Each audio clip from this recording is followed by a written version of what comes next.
The new wipe in Tarkov introduced presets, and in these presets, under the standard section, you can find plenty of presets to use.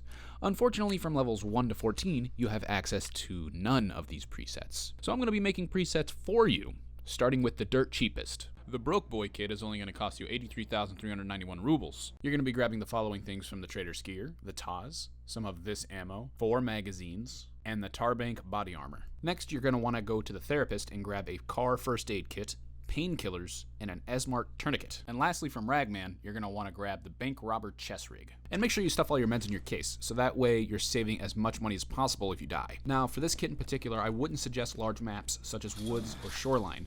Your targets are mostly going to be from 5 to 45 meters, and that's the perfect place for the Taz, because that's where it's zeroed in at, as you can see here. The ergonomics of the Taz are probably the most slept on thing. You can aim down the sight with this weapon faster than most every other weapon, besides pistols.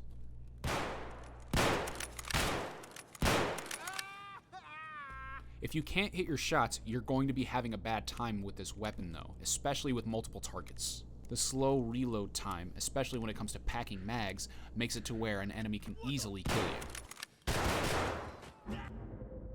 Now, obviously this kit isn't the best, so you're going to have a hard time against other players, but against scavs, you should be able to fight against them very well. I highly recommend that you only bring 20 shells with this kit, because you're more than likely going to be switching to another weapon from someone that you kill, or you're going to die and only lose 20 shells. The next build uses the AK-74U, which is in my opinion one of the best starting weapons to use.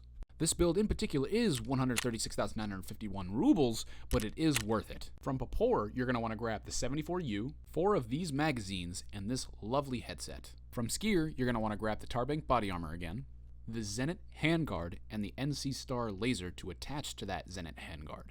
From Ragman, you're going to want the teabag backpack and the bank robber rig. And don't forget that steel helmet to protect that beautiful noggin of yours. From Therapist, you're going to do the exact same thing as you did last build, buying the painkillers, car kits, splint, and tourniquet, before finally buying 180 rounds of PRS from Popor.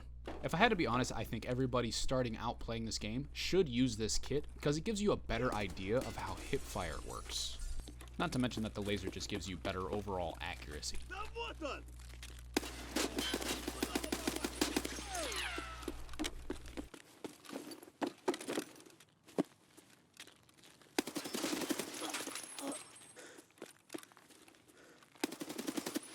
The only warning I will include about this build is that you are using a very weak ammo type, so do not be afraid to spray your enemy.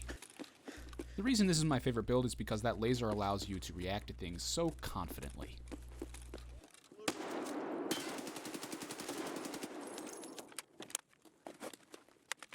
And the reason the teabag is included in this kit is just in case shit starts hitting the fan and you need to quickly swap out mags to freshly loaded ones.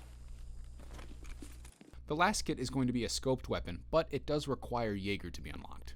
From Jaeger, you're going to be buying the VPO, the UTG rifle scope mount, this 4x32 scope, don't forget your magazines, and of course your bullets. 20 should be more than enough for a raid. From Popor, you're going to be buying the TT pistol, but I would honestly suggest something else more powerful, such as a shotgun, or maybe even an AK-74U, but we are trying to be cheap here. 4 TT mags, about 40 to 50 of this type of ammo, and of course, the lovely headset. Oh yeah, don't forget this cheapo rig either. And of course, the same meds that we bought from Therapist for the other 2 kits. It's exactly the same when it comes to meds, because it's the only meds that you can get that are really useful at your low level, blah, blah, blah, blah. Personally, I think you should only use this kit on woods, and you should actively avoid PvP. The ammo you'll be using is notorious for failing sometimes, so it's best to only use this ammo for scavs. The only time I actively engage in PvP with this build is whenever I know I have the drop on someone. Another thing to keep in mind is, you're not wearing body armor, so you're especially vulnerable. Try and keep your fights at a distance and only when you're safe. Let me know how you feel about all these kits and using them, and if you have any better suggestions, let me know. Oh yeah, do that whole subscribe thing. Bye, I hope you liked the video.